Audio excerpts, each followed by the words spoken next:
అధికారులు నిమగ్నమయ్యారు, గంటలను కూడా పూర్తి చేశారు.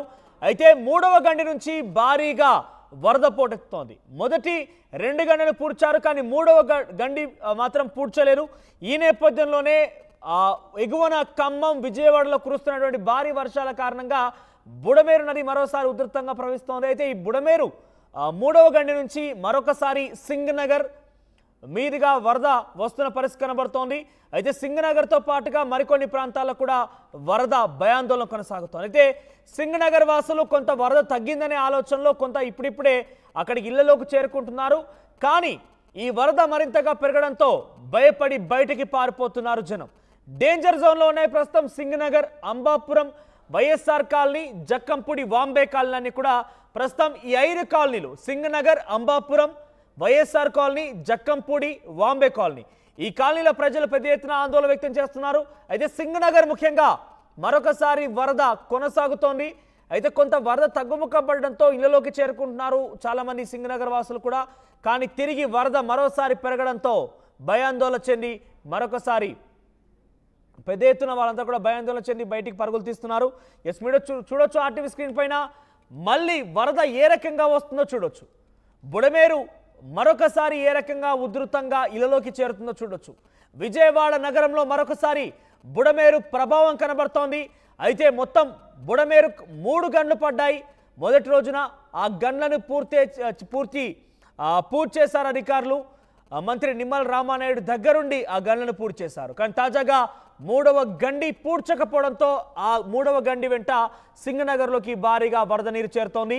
ఖమ్మం, విజయవాడలో పెద్ద ఎత్తున భారీ వర్షాలు కురుస్తున్న నేపథ్యంలో ఆ వర్షాల కారణంగా ఇక్కడ మళ్ళీ బుడమేరు ఉప్పొంగుతోంది, ఇళ్లలోకి నీరు చేరుతోంది. ఎస్ మా ప్రతినిధి కృష్ణమోహన్ అందుబాటులో ఉన్నారు. ఎస్ కృష్ణమోహన్, ఆ బుడమేరు మరొకసారి తిరిగి ప్రవహిస్తున్న నేపథ్యంలో ప్రజలు ఎటువంటి ఆవేదన వ్యక్తం చేస్తున్నారు, అధికారులు ఏం చెప్తున్నారు? ఎందుకంటే 2 గంటలు పూడ్చిన అధికారులకి 3వ గంట పూడ్చడం కొంత ఇబ్బందికరంగా మారిందా? అసలు ఏం జరిగింది, ఎందుకు పూడ్చలేకపోయారు? ఎస్ మనోజ్, మనం ప్రస్తుతం బుడమేరు గండి ఎక్కడైతే పడిందో అక్కడ ఉన్నాం. నిన్న రాత్రి ఆర్మీ అధికారులు కూడా ఇక్కడ చేరుకొని ప్రత్యేకమైన గండ్లు పూడ్చడానికి ఇక్కడ చేరుకున్న పరిస్థితి అయితే మనం చూస్తున్నాం. పూర్తిగా కూడా ఇక్కడ ఉన్న వ్యవహారాలని ఈ గండి పడడం వల్లనే పూర్తిగా కూడా విజయవాడ సగం మునిగిపోయిన పరిస్థితి అయితే ఉంది. ఉదయం నుంచి కూడా మరికొంత వరద రూపంలో వస్తున్న పరిస్థితి. ఆర్మీ అధికారులు, ఆర్మీకి సంబంధించిన విస్తృత టీం అంతా కూడా రాత్రికి ఇక్కడ చేరుకుంది. ఢిల్లీ నుంచి ఇక్కడికి చేరుకున్న పరిస్థితి అయితే ఉంది. గండి పూడ్చడానికి అన్ని రకాల ప్రయత్నాలు అయితే మనం చూస్తున్నాం. ఆర్టీవీ ఎక్స్క్లూజివ్గా మీకు చూపించే ప్రయత్నం అయితే చేస్తుంది. అసలు గండి ఎక్కడ పడింది, ఏ ప్రాంతంలో నుంచి వ్యవహారం అంతా కూడా నడుస్తుంది అనేది. ఇక్కడ మంత్రితో సహా అందరూ ఇక్కడే ఉండి వ్యవహారాన్ని దగ్గరుండి నడిపిస్తున్న పరిస్థితి చూడవచ్చు. పెద్ద పెద్ద రాళ్లను ఇక్కడ వేస్తూ ఈ రాళ్ళని గండిని పూడ్చే ప్రయత్నం అయితే జరుగుతుంది, చాలా విస్తృతంగా జరుగుతుంది. అలాగే ఆర్మీ అధికారులు పూర్తిగా కూడా ఇక్కడికి చేరుకున్నారు. ఆర్మీకి సంబంధించిన టీం ఎఫెక్ట్ ఇక్కడ చేస్తున్న పరిస్థితి అయితే ఉంది. మనం చూడొచ్చు వరద ఇంకా వస్తూనే ఉంది. బుడమేరుకి వస్తున్న వరదని ఏ విధంగా ప్రొక్లైన్ల సాయంతో వాళ్ళు ఇక్కడి నుంచి అడ్డుకునే ప్రయత్నం అయితే చేస్తున్నారు, దాన్ని అడ్డుకొట్ట వేసే ప్రయత్నం అయితే చేస్తున్న పరిస్థితి అయితే మనం చాలా క్షుణ్ణంగా కనబడుతుంది. సో ఈ పరిస్థితుల్లో ఇప్పటికిప్పుడు ఈ బుడమేరుకు సంబంధించి ట్రాన్సాక్షన్స్ కావచ్చు, దీనికి ఉన్న ఈ బుడమేరు వాగుని ఎక్కడికక్కడ కంట్రోల్ చేసే ప్రయత్నంలో భాగంగానే వ్యవహారాన్ని అంతా కూడా నడుపుతున్న పరిస్థితి అయితే ఉంది. స్వయంగా నీటిపారుదల శాఖ మంత్రి ఇక్కడే ఉండి ఈ వ్యవహారాన్ని అంతా కూడా ఆయనే దగ్గరుండి పర్యవేక్షిస్తున్న పరిస్థితి అయితే మనం చూస్తున్నాం. సో మంత్రులకు సంబంధించి కావచ్చు, వీళ్ళందరూ కూడా ఇక్కడికి వచ్చిన పరిస్థితి అయితే ఉంది. మనం చూసుకుంటే పూర్తిగా కూడా వాగు ఇంకా ఇక్కడి నుంచి కొట్టుతున్న పరిస్థితి అయితే మనం క్లియర్గా చూడొచ్చు మనోజ్. తర్వాత మరోవైపు ఈ గండిని పూడ్చడానికి పెద్ద పెద్ద జేసీబీల సహాయంతో, ప్రొక్లైన్ల సహాయంతో పెద్ద రాళ్లు వేసి వ్యవస్థ అంతా కూడా ఇంజనీరింగ్ సింగనగర్ లోకి నీళ్లు ప్రవహిస్తున్నట్టుగా మనం క్లియర్ గా చూస్తున్నాం. సో ఈ నేపథ్యంలో 3వ గండిని పూడ్చేయడానికి ప్రయత్నం అధికారులు చేస్తున్నారా? ప్రజెంట్ అక్కడే ఉన్నారా మీరు? ఎస్, అదే జరుగుతోంది. ఇప్పుడు జరుగుతున్న పరిస్థితిని ఎప్పుడైతే ఉదయం నుంచి మళ్ళీ ఈ గండిలో నుంచి వాటర్ వస్తుందో దీన్ని కంట్రోల్ చేయాలనేది ప్రధానమైన ఉద్దేశం. ఆ దిశగానే దీన్ని ఇక్కడి నుంచి నడిపే ప్రయత్నం చేస్తున్న పరిస్థితి అయితే చాలా స్పష్టంగా చూస్తున్నాం. సో మంత్రులకు సంబంధించి కావచ్చు, లేకపోతే ఇతర అధికారులు మనం చూసుకుంటే ఇక్కడ ఓవరాల్గా గండికి సంబంధించి ఎక్కడికక్కడ పూర్తిగా 3వ గండికి సంబంధించి ఎక్కడైతే గండి పడిందో అక్కడి నుంచి వరద వస్తుందో దాన్ని మనం క్లియర్గా ఇక్కడ నుంచి చూసే ప్రయత్నం అయితే చేస్తున్నాం. పెద్ద పెద్ద రాళ్ళ సహాయంని ఇక్కడ వాడుకునే ప్రయత్నం చేస్తున్నారు. తర్వాత ఇక్కడ ఇంజనీరింగ్ డిపార్ట్మెంట్స్ అన్నీ కూడా ఇక్కడ నుంచి మాట్లాడుతున్న పరిస్థితి అయితే మనం చూస్తున్నాం. సో ఈ యాంగిల్లోనే ఇప్పుడు అధికారులు కావచ్చు, లేకపోతే పూర్తిగా కూడా మంత్రి స్వయంగా ఇక్కడే ఉంటున్నారు. ఇరిగేషన్ మంత్రి గడిచిన 3 రోజులుగా విధులకు సంబంధించిన వ్యవహారంలో కావచ్చు, లేకపోతే ఆయన ఇక్కడే ఉండి వ్యవహారాన్ని అంతా కూడా నడిపిస్తున్న పరిస్థితి. బుడమేరు 3వ గండి ద్వారా తిరిగి సింగనగర్ లోకి పెద్ద ఎత్తున నీరు వెళ్తున్నాయి. సరే, వాటిని ఇక్కడ గండి పూడ్చిన తర్వాత వాటిని నీటిని ఏ రకంగా ఎత్తిపోయబోతున్నారు, లేకపోతే అది న్యాచురల్ గా వెళ్ళిపోతుందా, నీరుని ఎత్తిపోస్తే అవకాశం ఉందా? ఎందుకంటే ఆల్రెడీ అక్కడ పెద్ద ఎత్తున నీరు కనబడుతుంది. లేదు, ఖచ్చితంగా ఈ గండిని ఇక్కడ పూడ్చాల్సిన ఆవశ్యకత ఉంది అనేది మనం చూసుకుంటే పెద్ద పెద్ద బండరాలను ఏ విధంగా డ్రాప్ లైన్లో తెచ్చి వేస్తున్నారు అనేది మనం చూడాలి. చాలా సుదీర్ఘమైన ప్రాంతంలో ఉన్నప్పటికీ కూడా ఇక్కడి నుంచి ఆహారాన్ని నడుపుతున్న పరిస్థితి అయితే మనం చూస్తున్నాం. పూర్తి స్థాయిలో కూడా ఈ కెపాసిటీని, ఈ బుడమేరుని కంట్రోల్కి తెచ్చే ప్రయత్నం ఇప్పటికీ అటు ఆర్మీ అధికారులు, ఇరిగేషన్, తర్వాత అన్ని శాఖల సమన్వయంతో ఈ వ్యవహారాన్ని నడుపుతున్న పరిస్థితిని అయితే మనం చూస్తున్న నేపథ్యం అయితే ఉంది. మంత్రులు ఇక్కడికి వచ్చిన పరిస్థితి అయితే ఉంది. సో సార్, మంత్రి నమల్ నాయుడు కూడా మనతో ఉన్నారు, మాట్లాడే ప్రయత్నం. సార్, 4 రోజుల నుంచి ఈ గట్టును వదిలి మీరు బయటికి రావట్లేదు. ఇప్పటికీ 3 రోజులు 3 రాత్రులు ఇక్కడే ఉండి గండ్లు పుడిచే ప్రయత్నం అయితే చేస్తున్నారు. ఇప్పుడు తిరిగి కొంత వాటర్ వస్తుంది, ఈ గండి క్లోజ్ అయిన తర్వాత కొంత సెట్ అయ్యే పరిస్థితి ఉంటుందా? 100%. ఎందుకంటే మొన్న సింగనగర్ కానీ పలప ప్రాంతాన్ని కానీ చుట్టుముట్టినటువంటి వరద నీరంతా కూడా మేజర్గా ఎక్కువ ఏదైతే బుడమేరికి పర్టికులర్గా లెఫ్ట్ బండ్ ఏదైతే ఉందో 3 గంటలు పడడం ద్వారా ఆ 3 గంటల నుంచి పెద్ద ఎత్తున వరద ముంచెత్తినటువంటి పరిస్థితి. ఆ వరద నీరు సింగనగర్లోకి మళ్ళీ కొత్తగా రాకుండా ఉండాలన్నా, ఉన్న వరద నీరు బయటికి వెళ్ళి ఖాళీ అవ్వాలన్నా కూడా పైనుంచి వచ్చేటువంటి గండ్ల నుంచి వచ్చే నీరుని అరికడితేనే అది సాధ్యమవుతుంది. అందుచేతే చంద్రబాబు నాయుడు గారు కూడా ప్రత్యేకంగా శ్రద్ధ పెట్టి ఇమ్మీడియట్లీ ఆ బుడమేరుని మనం కంట్రోల్ చేయాలి.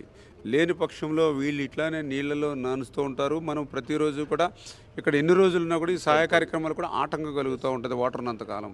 అంచేత ఇమ్మీడియట్లీ దాన్ని క్లియర్ చేయండి అనేటువంటి ఏదైతే ఆయన మానిటరింగ్ చేయడం, అదేవిధంగా లోకేష్ గారు కూడా ఆయన కూడా నిన్న ప్రత్యక్షంగా ఇక్కడికి రావడం, మేము కూడా ఎన్ని ఏజెన్సీలకు వెళ్తే అంతే ఏజెన్సీలు కానీ లేదంటే మెటీరియల్ కానీ అన్నీ కూడా లోకేష్ గారు కూడా ఆయన కూడా మానిటరింగ్ చేయడం, దాంతో మరి ఆయన పడేటువంటి కష్టం. ఎందుకంటే 74 సంవత్సరాల వయసులో చంద్రబాబు నాయుడు గారు రోజుకి 2 గంటలు కూడా పడుకోకుండా ఆయనకు పడుతున్నటువంటి శ్రమ కష్టం ఫలించాలంటే ఈ బుడమేరు ఏదైతే బ్రీచెస్ని మనం క్లోజ్ చేయాలి. సరే, ఆర్మీ కూడా వచ్చింది. నిన్న రాత్రి కూడా మీరు ఆర్మీ అధికారులందరితో కూడా వాళ్ళతో మాట్లాడారు. వాళ్ళు ఇప్పుడు ఎటువంటి గైడెన్స్ ఇస్తున్నారు, మనకి ఏ విధంగా ఉపయోగపడుతుంది? అంటే ఏదైతే ఆర్మీ వాళ్ళు కూడా ఇంకా ఇతర నిపుణులతో కూడా మాట్లాడుతూ ఉన్నారు. ఎందుకంటే ఇక్కడికి వచ్చిన తర్వాత వాస్తవం అనే పొజిషన్ ఏదైతే ఉందో వాళ్ళు కూడా కొంత అవగాహన వచ్చింది. పర్టికులర్గా ఏదైతే ఇక్కడ ఏ మెటీరియల్ని డంప్ చేయాలని కూడా మార్గం అనేది లేదు అనే విషయాన్ని వాళ్ళు కూడా గుర్తించారు.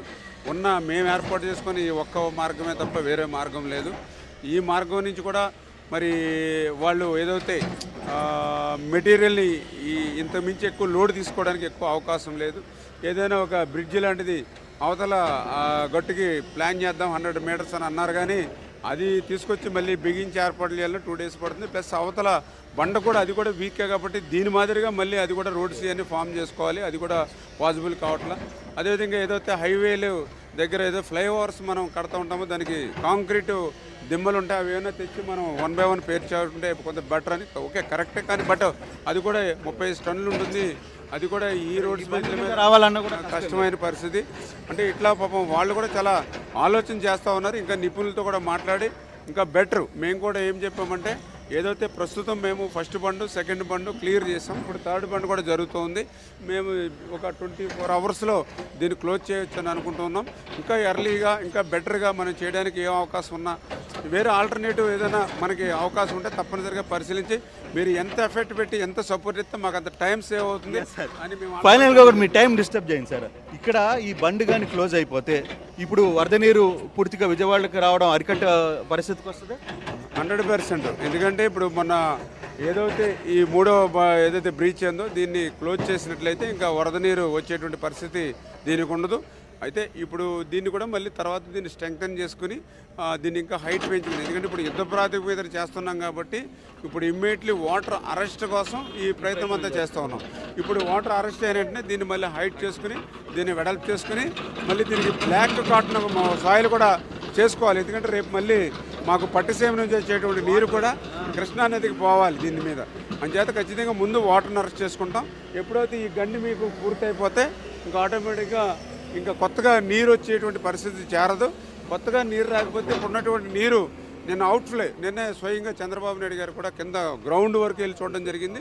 అంచేత అవుట్ఫ్లో ఏదైతే దానికి మార్గాలు ఏర్పాటు చేసుకున్నట్లయితే ఇంకా స్పీడ్గా వాటర్ లాగేసి యథావిధిగా ఒక 2-3 రోజుల్లో మళ్ళీ యథాస్థితి పరిస్థితికి విజయవాడ పట్టణం కానీ సింగనగర్ కానీ వస్తుంది. Thank you sir. మంత్రి గడిచిన 4 రోజులుగా ఇదే ప్రాంతంలో ఉన్నారు. అర్ధరాత్రి తెల్లవారుజామున ఇదే పనులు పర్యవేక్షిస్తున్న పరిస్థితి. అయితే ఇప్పుడు ఏదైతే ఈ బీచ్ పడిందో ఈ మూడవది మనం చూస్తున్నాం. దీన్ని కొంత అరెస్ట్ చేయగలిగితే, కొంత కట్టడి చేయగలిగితే విజయవాడలోకి నీటి ప్రవాహం చాలా వరకు కూడా అది కూడా టెంపరీగా కొంత కంట్రోల్కి వచ్చే పరిస్థితి అయితే కనపడుతుంది అనేది మంత్రి చెప్తున్నారు, ఇక్కడ ఉన్న అధికారులు చెప్తున్న పరిస్థితి. కానీ ఇంత త్వరగా ఈ వ్యవహారాన్ని చేయడం అంటే 24 గంటల పాటు సమయం ఉంటుంది అనేది అధికారులు చెప్తున్నారు.